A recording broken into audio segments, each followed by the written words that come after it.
Hey guys, welcome back to my new PlayStation 5. Today I'm going to be listening to copyrighted music and cleaning the Helter Skelter. And it's also after midnight. I work tomorrow, but it's fine because I'm gonna crack open a soda. I'm already incredibly tired. But if I drink a prebiotic cherry, what the frick is this? Prebiotic cola cherry vanilla Pepsi. It'll be just fine.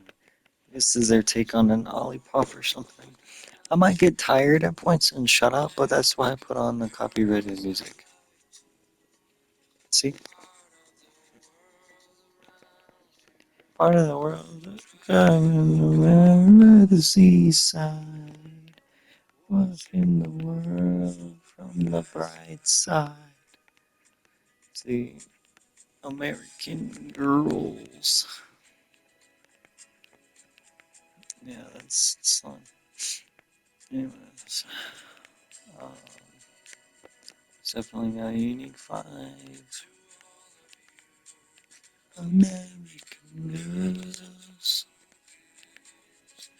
Yeah, I don't know. Um, I'm just trying to beat this game so that I can get the sequel, PowerWash Simulator 2, so that I can play the Adventure Time one.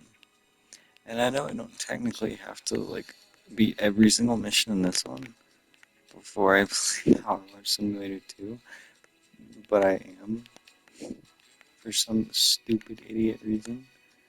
I think it's because, like, I'm like, why buy a whole new game when I have more game here that I haven't gamed yet?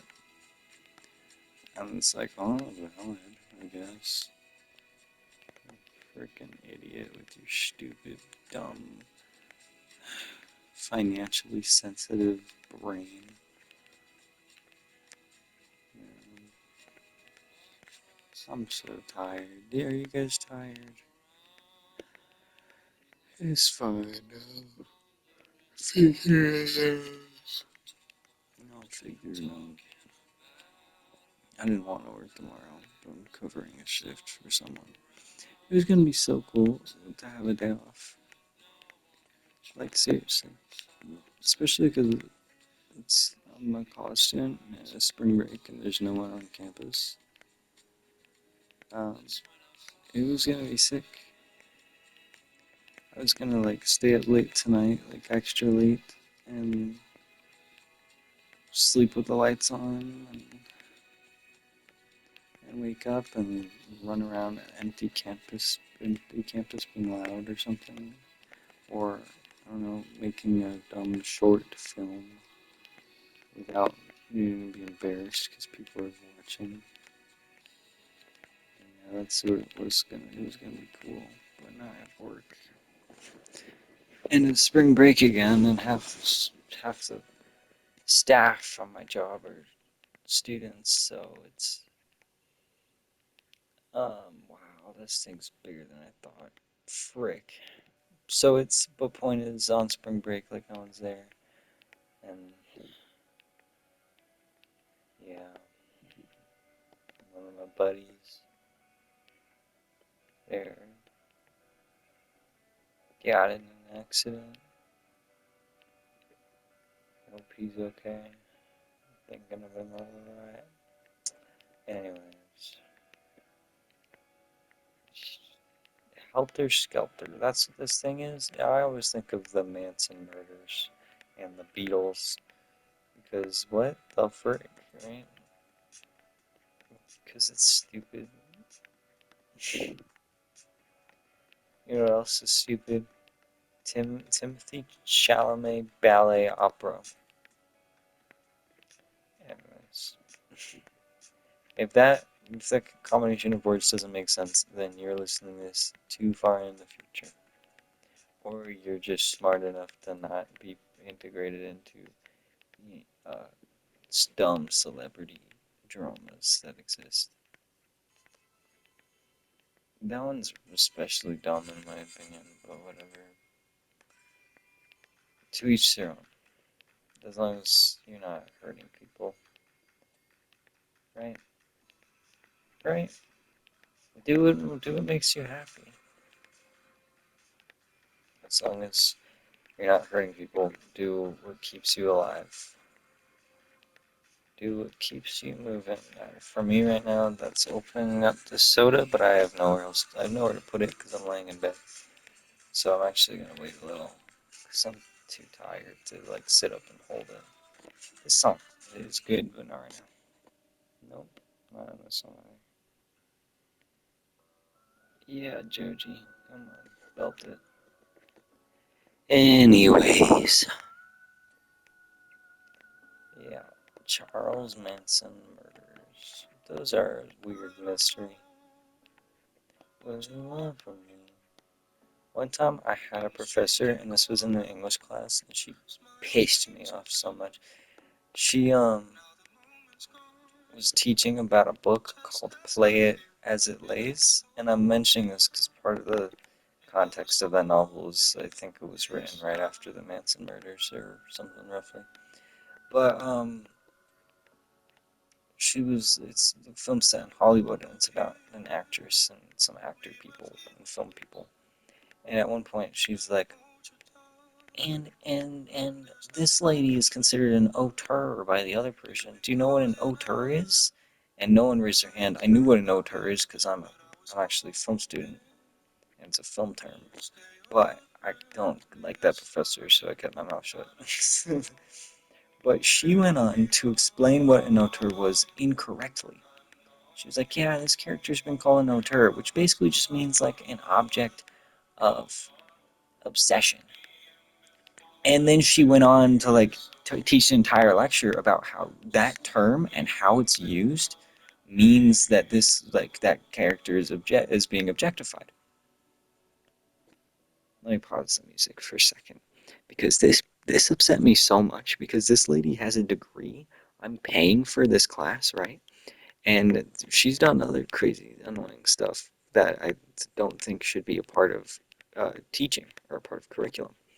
But anyways, so she's out here like again, just saying incorrect things and then building entire lectures and entire interpretations of a full freaking novel based off of something that's wrong.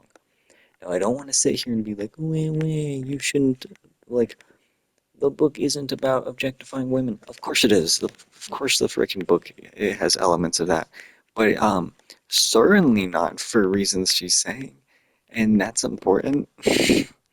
Yeah, an auteur is not someone who is the object of obsession.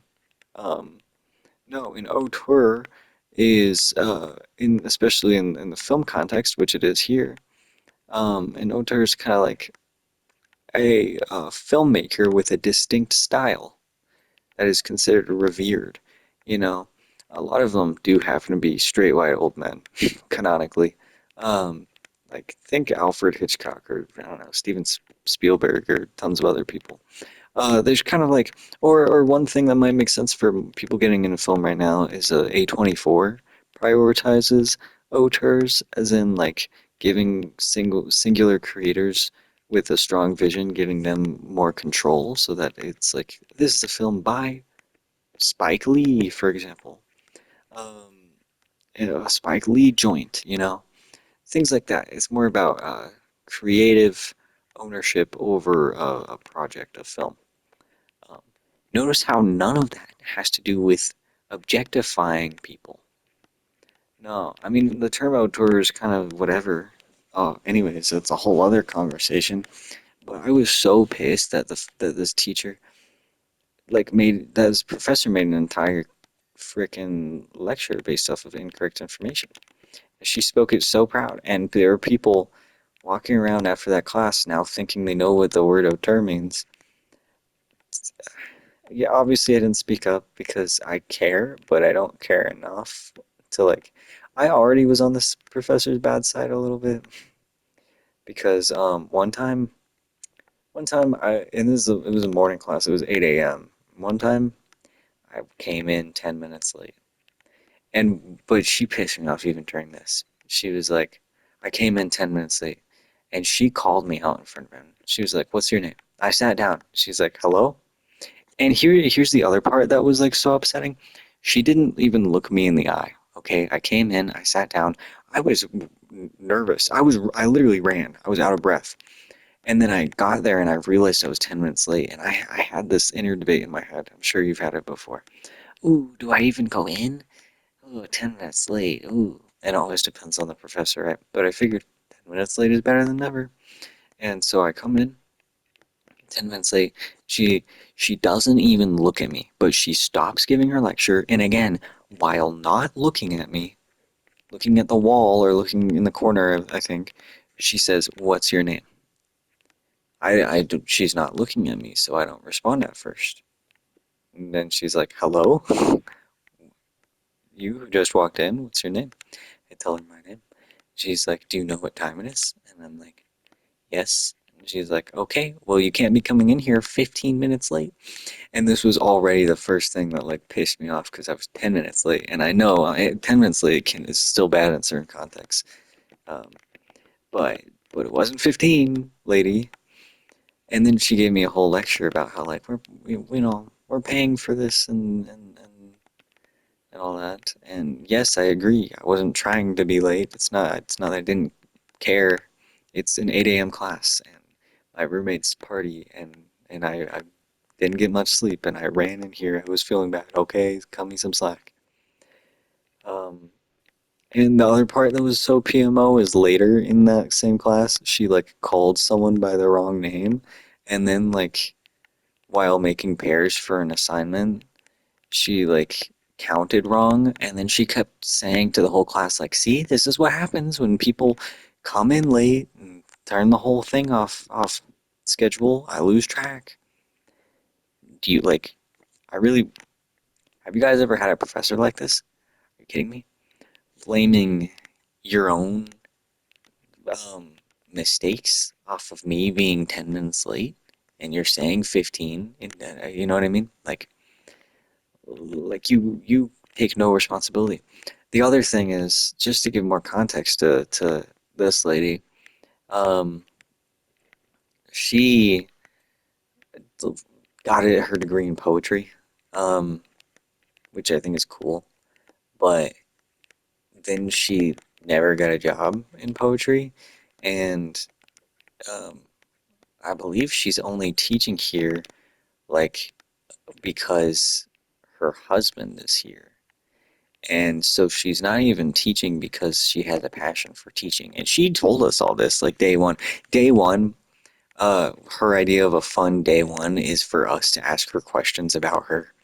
So that's what we did on syllabus day. We just talked about her for like an hour and 15 minutes. Um, so learned a lot of unnecessary details. She talks about her daughter all the time, including like details I did not want to know. Thank you very much. That poor kid. Anyways, but ultimately, so like I was already not on her good side.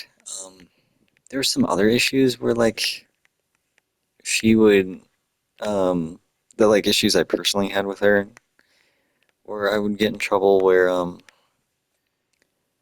she would do. This is the only professor I've ever really had do this, and this isn't a bad thing inherently, okay? But she would have like one day she'd be like, "Hey, today we're doing Zoom." And she wouldn't give a real reason. She'd just be like, sometimes, I think one time she said she was sick, and then the Zoom, and she was like totally fine. And it's like, okay, she just didn't want to drive that day, clearly. But, anyways, whatever. For whatever reason, she did Zoom classes. I freaking hate Zoom classes, especially because during that schedule, I had 3 morning classes back to back to back. And so, and so 15 minutes after her class, I have another class on campus. And if you do Zoom, then do you guys see the problem there? One solution would be to wake up at 8 still and then go to the empty classroom and sit in there and have a Zoom class. I guess. But that just feels annoying because the Zoom classes are already like kind of barely she phones them in. And if you don't have to get up that early to like get ready and do stuff, especially if you haven't gotten sleep like I didn't that much, you just don't want to. Um, Anyways, so there were a couple times she would do the Zoom calls, and everyone had to have their webcam on. And one time I joined and I didn't have it on for the first minute, and she was like, "You need to have your webcam on." And then I was like, "Okay, I don't have a webcam on this. Real, that's true." And I said that in the chat. Let me go grab a webcam. Let me go see if I have one. And she was like, "Okay, I'll wait." And then she literally just waited for 2 minutes, not teaching, for me to set up my webcam. And during the whole time, she was like, "If you don't turn your webcam, I'm gonna have to mark you absent. Like, come on, guys." And she started laughing to herself about like, if you don't have your webcam on, you're not really here. Come on, duh. You know, like that whole attitude. Freaking, I'm just ranting about this professor. Um, Anyways, all of those I've like had with other professors, and I can get over that. I can live with that. But the ones that irritate me the most are when she's teaching incorrectly or when she's teaching too opinionated. Okay? And this is the thing with English professors. I've had a lot of English classes. I love English. I love reading and writing classes. There are certain classes and certain professors where the professor will just read your paper, and if she disagrees with your opinion, or if they disagree with your opinion, or they just don't like it, then you just lose points. And to a certain degree, that makes sense. But for the most part, from my experience, the I mean specifically like, um, oh, I don't like the book you picked, or I don't agree with your point.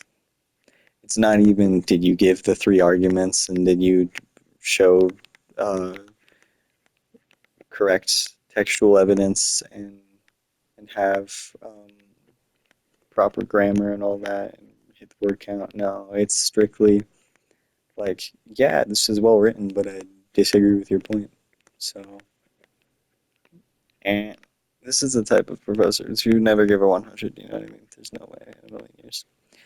Um, so the two things that she taught that I thought were so stupid were one, the auteur thing is so again so frustrating to me because how did that even happen? Did you just invent that? Like what the frig? Um, where are you getting your information? How did that even happen? It was so fabricated, and then you made an entire lecture about it. Um, I don't know where to begin with that. That's really frustrating for a paid class. And again, part of it is I know she's not there because she went out of her way to like she like has the passion for teaching. No, she just is there because her husband is there and works at the school somewhere, and I think maybe that's how she got in a little easier. Just a little light nepotism, but anyways, that one, and then there was another time where she taught, and we're talking about a book, and she's like, "All right, now that you finished the book, what do you guys think? What do you guys think of this character? Tell me about all the characters. Tell me about this guy in particular. He's an interior designer, right?" And she has like this whole attitude to us, like we're supposed to know that that has extra meaning. hmm He's an interior designer, and I forget the second point, but it was like, and he's friendly with girls. And like this, the whole time she's like gasping and like, guys, isn't it obvious? I think at one point she said, "Are you guys kidding me? Are you guys not picking up on what this means?" Her insinuation was that he's gay. Um, that's never stated in the book. It's never really hinted at, other than the fact that he's an interior designer. And then she spends an entire class giving a lecture about how he is gay and how that changes the entire meaning of the book and how it's a book about homosexuality all of a sudden. Um, And there are certain parts of it that I actually think could be could be possible, could be plausible, especially with other characters, not the interior designer being gay. I think there's actually definitely some valid arguments as a whole to the idea that the book tackles these ideas. Definitely doesn't not tackle them. It doesn't explicitly outright say it at any point, but I think you could make an argument. Anyways, but point is, she's saying all of this stuff. Like, oh, she's making us feel bad as students because we didn't pick up on the fact that the guy was obviously gay because he was an interior designer, even though it's never stated that he's gay. That's just your fan theory. And then, and this was the part that really pissed me off about the whole idea, is that she would later quiz us on it. We had crazy long quizzes, um, handwritten, and part of it was like literally it name the character who is gay, and it was that character. Um, and again, it's that's never stated. So that's like one of those things where you just took your fan theory, which could be accurate, could be truth, but you're forcing it upon us in a way to where you're saying it's factual, and if you know, and you're testing us on it, and you're saying if we don't answer with 100% certainty that it's factual, then we would lose points on that quiz. You know what I mean? It's just so um, such a frustrating form of teaching. It's like you're doing such a disservice to everyone, yourself included. Yeah, you're just wasting everyone's time, making everyone else feel bad. Oh, I feel so bad for your daughter. Um, she spent a lot of time talking about her daughter's social media usage and like trying to be like, is this the, should I be worried with how she's talking to boys? And then like she would always joke about how she tracks her daughter and is like always watching her phone activity and things like that. Um, yeah, yeah. I've had a few good professors. Don't get me wrong. I've also had a couple that are like that. One professor was not as bad, but similar in some ways, and enough people complained about her that about a year ago she actually quote unquote resigned. She was tenured, um, so I actually don't know what the story is there. She was tenured, I'm pretty sure. She was there quite a while. Also super rich. It got to a point where like one time, one of my friends Googled her and like you can just literally just from her name alone you can see her house for some reason, and I don't know why this happens, but for some reason very high in the search results were just her house and how much it cost. Like it was like real estate records, real estate files were like some of the top results there for some reason. um, and I was like, wow, you do not need this job. But anyways, a lot of professors out there, and school's not cheap. I'm like struggling to get through financially, and you giving me this crap. I feel like I don't think it's good to be fully entitled. Trust me. There are also some students I work with who are like, "You're not being respectful of my time. I have so much homework in all these other classes. You need to lower your homework, professor, just to cater to me." And that's obviously not right. But at the same time, I think I am entitled to uh, certain qualities of educational professionalism when I'm paying this much to be a student. And one of those qualities is, well, first off, respect. Not intentionally going out of your way to make students feel bad for for things that, you know, like again, being 10 minutes late. Um, And I clearly came in out of breath and all that. It's not like I was entirely disrespectful or anything like that. But more importantly, being correct about the information you're teaching. That's not forgivable. There's no excuse for that. I feel like you can come up with excuses for being rude. Not that I agree with them, but just teaching incorrect information is almost there's no good excuse for that. Or for forcing your fan theory as fact is also like even if you just rephrased it a little differently. Like one popular theory is that this character is gay, but no, it's not. That's not how you propose it. And it wasn't even like a popular theory. She was like, no one's saying this, but it's my theory. I personally believe this. Anyways, let's open this weird Pepsi now. Suddenly my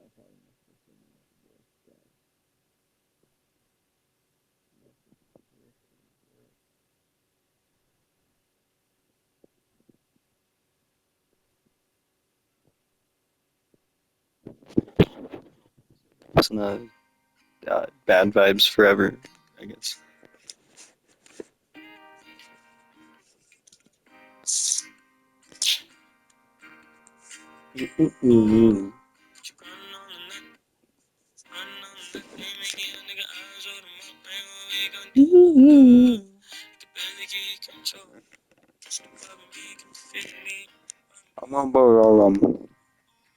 I'm gonna put a shirt on so I can hold the drink in my shirt or something like that. One second.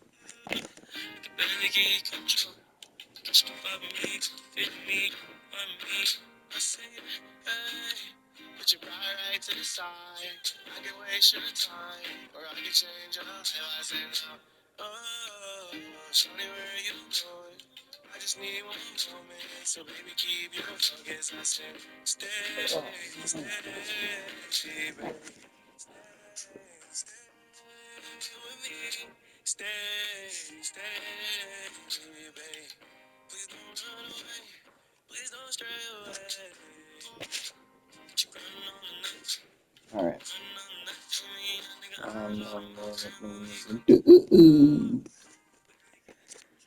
Okay. Wow, that's depressing. So next. Next. This is cool. Okay. All right. You probably it'll probably be too quiet to hear, but it's the This Road by Poe for Alan Wake 2. Sick. Trying to see what else I can do. So I'm at 83% clean. I think I just accidentally cleaned something, so that's cool. I might as well clean this piece of crap. Let's start just by doing the slide itself real quick. Alright. I mean, I see that. I just have to. Oh, I can't really reach that. Huh. Alright. Again, okay, let's go back. Let's take a simple. Let's do just the slide.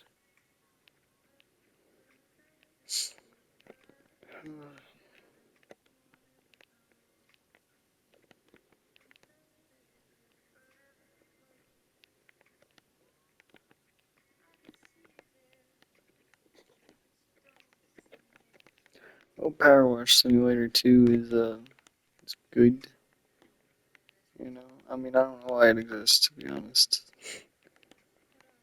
This is pretty good already. You know what I mean? They were already adding content to it, so I don't know why it needs a sequel like that, but whatever.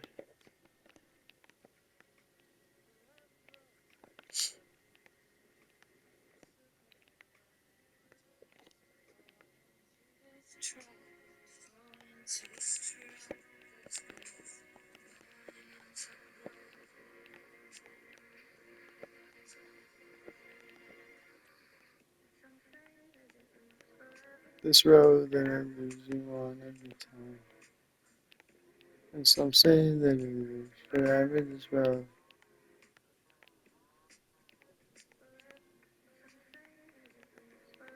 This road that I lose you on every time. And some say that it is forever this road.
Yeah. Okay, one thing at a time. Mm,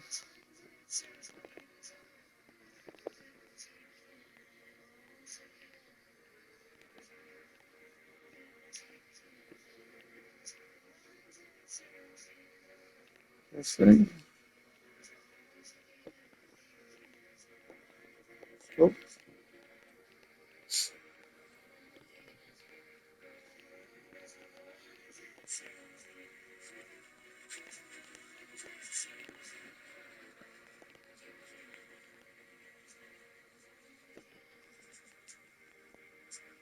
oh, that's a lot up there that still needs to be cleaned. Wow.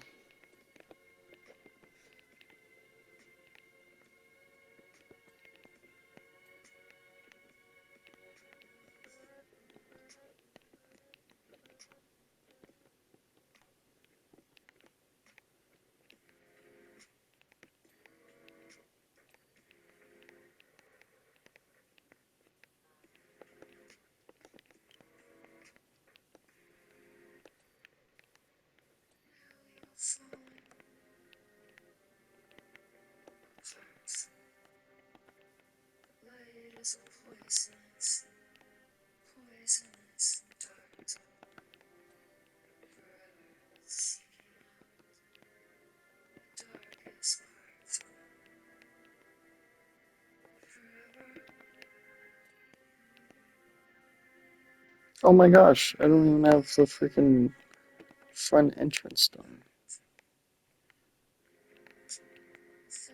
That's crazy.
Okay, give me my ladder, bro.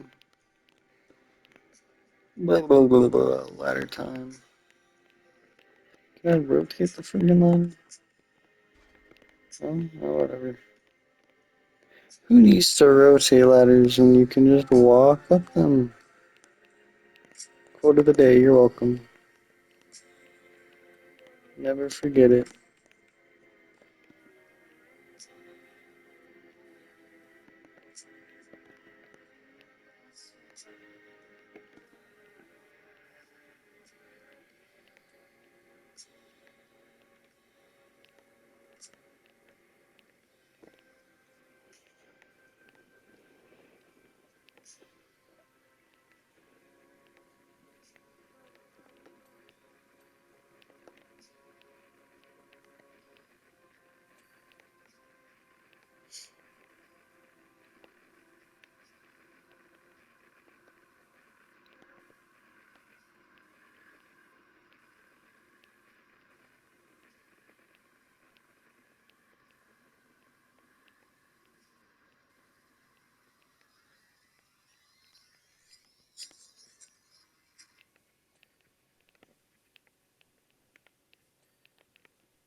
It's just that I fell in love with the war.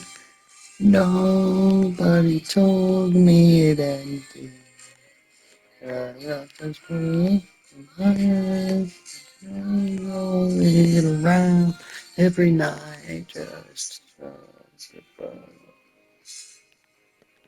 Every night, that's where I go.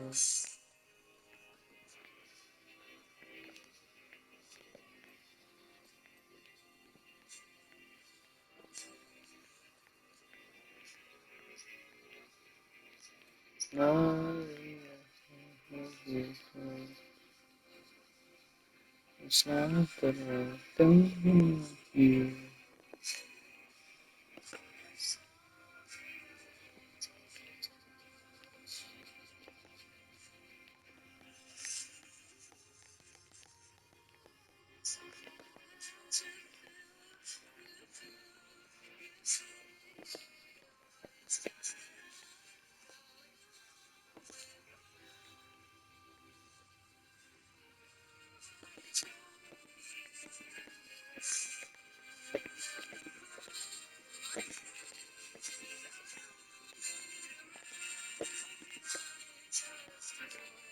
Oh, you gotta be kidding me.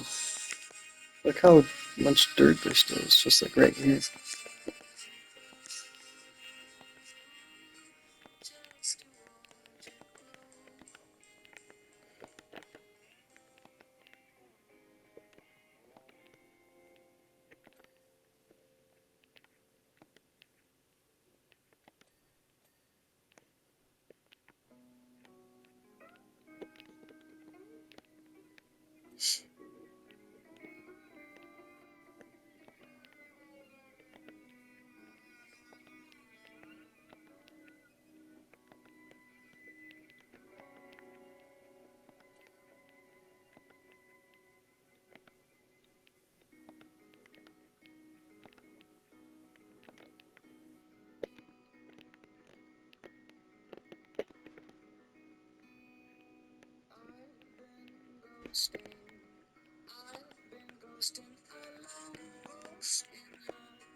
Sorry, I'm being quiet. I don't know anything to say. I'm still awake though.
It's fine.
Alright, how do I rotate this thing? Because otherwise I cannot place it. Oh, that's it. Yeah. That would have been useful earlier.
We saw the dumb few that forgave us.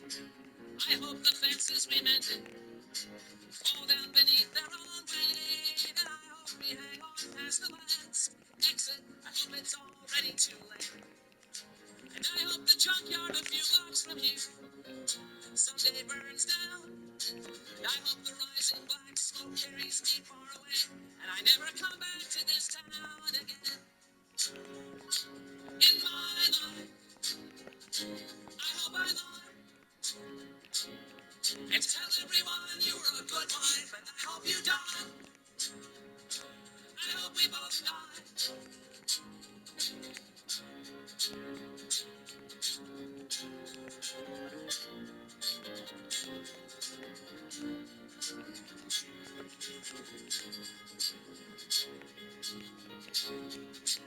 I hope I cut myself shaving tomorrow.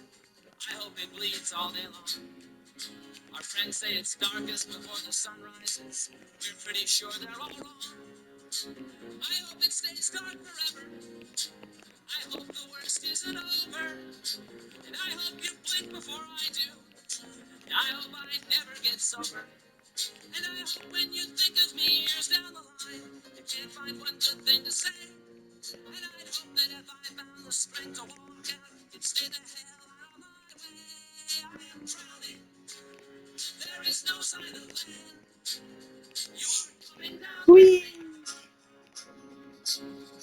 Oh, shoot. And I hope you die.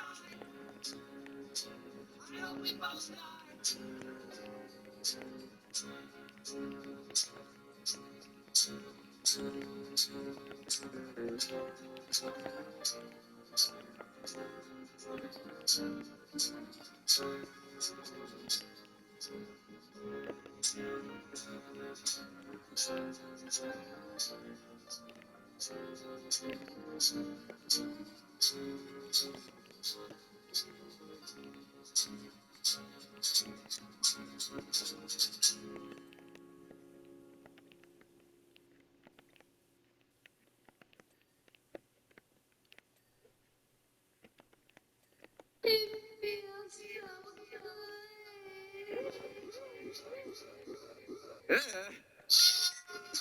That's my shit right there.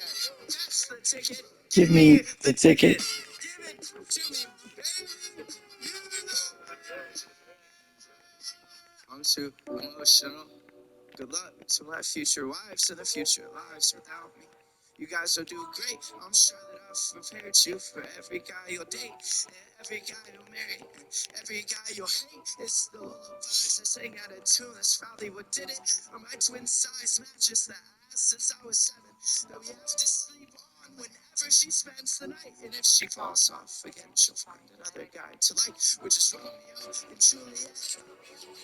But getting drunk and eating Percocets, but just to ease the stress. But soft with light beyond the window breaks. It is the east, but Juliet just puked on the balcony. How romantic. Nothing like getting drunk and getting manic on a motherfucking Monday. I brush the bangs behind her lovely little hair. She describes in detail how the end is surely near. Wow. And I'm sure that we could do this for forever. Or until we drink the poison, cause she sees some cloudy weather. As Rosaline lies in bed, seething wide awake because a burning love for Juliet only took a day. And if Romeo and Juliet continue to be married, then there's half of a chance that the kids will get embarrassed. When all the kids at school all talk about their parents, and Romeo Jr. has to say they're not together, and Junior will dream. Yeah, see, here's my question. Half the people get divorced.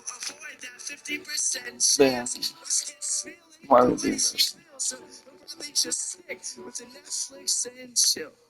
Dear Shakespeare, could you write a happy ending? Could you write a happy ending, please? We just deserve a happy ending, please. Please. And every sting from every teardrop, from every ring at every pawn shop. I'm not missing both my Christmases. The family would be nice, and my dreams, my kids are happy, and I know that they won't mind. One Christmas, just one Christmas, just one Christmas, just one Christmas. Dear Mom, conversations from a couch haven't ever felt the same since you looked Dad in the eye and you told him that things are about to change. My mom was made from Adam's rib, and the marriage went south. When the snake came back and asked my mother out to dinner, and my dad found out and asked my mom what that's about, and she said, "Oh, it's nothing," but Dad loves to shout really loud. Loud enough to knock the lamps and dressers to the ground. In my memory, I could hear Chopin's nocturnes playing in the background. A slow train wreck, you close your eyes, but forever hear the sound. And boy, it's tough, 'cause that's the sound of people falling out of love. Pushing past the limit, dripping on hallucinogenic. My cigarette burned my finger, 'cause I forgot I lit it. Ripping with my sinners, fuck it, man, I ain't no beginner. And then I crawled back to the life that I said I wouldn't live.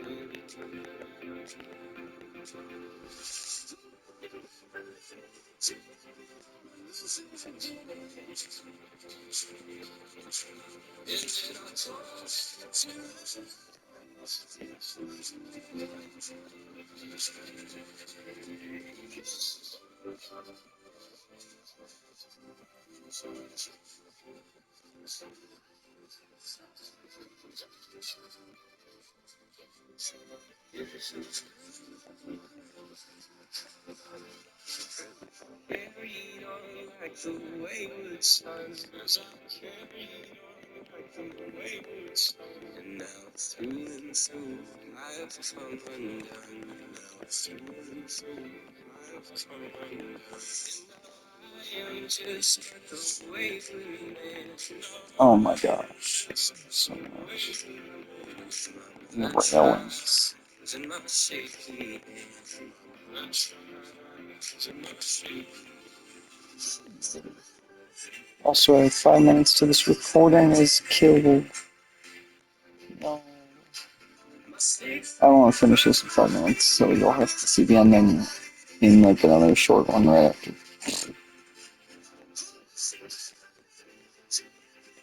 Probably right now. Railing, other than. There's one railing after.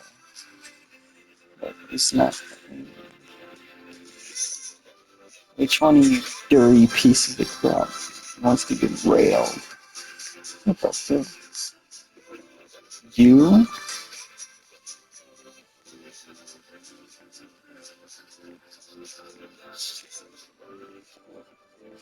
Slide base is.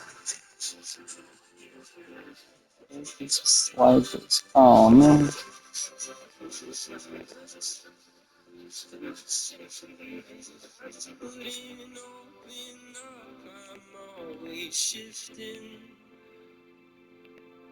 Go find yourself a man who's strong and tall and Christian.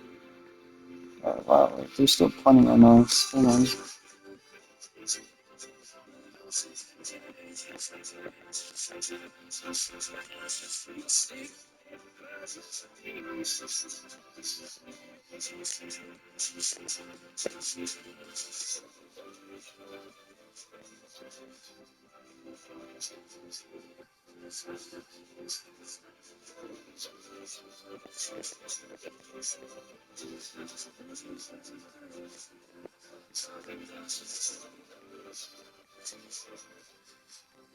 Oh. Slide frames. Oh man. Yeah. These things are the worst. Come on.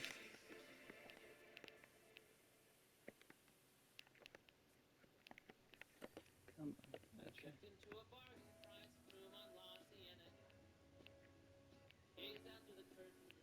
Yeah. Huh.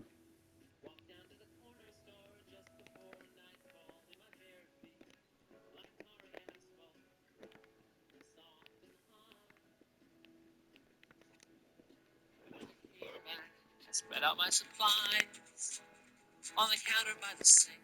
Look myself right in the eyes. St. Joseph's baby asked me. Bartles and James and you, or your memory.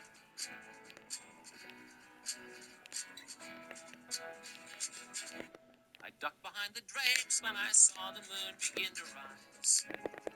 Gathered in my loose ends, switched off the light.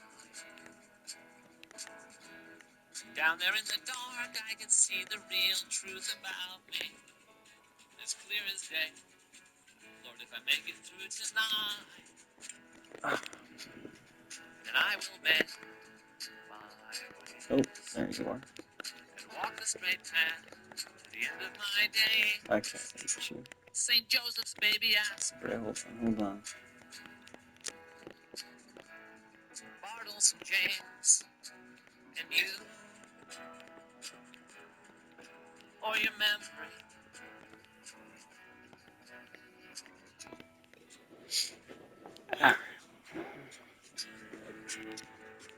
Video's about to end in less than a minute, guys. I'm sorry, and I got so close. I was trying so hard too. I'm sorry. It's one of these frames. Oh, it's one of you guys. It's you. The frick? Wait, what?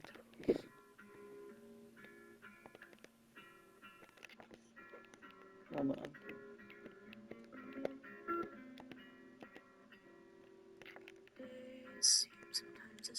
The frick? What? Alright, yeah, I guess we'll have to see the ending in the next one. I'm so sorry. PlayStation.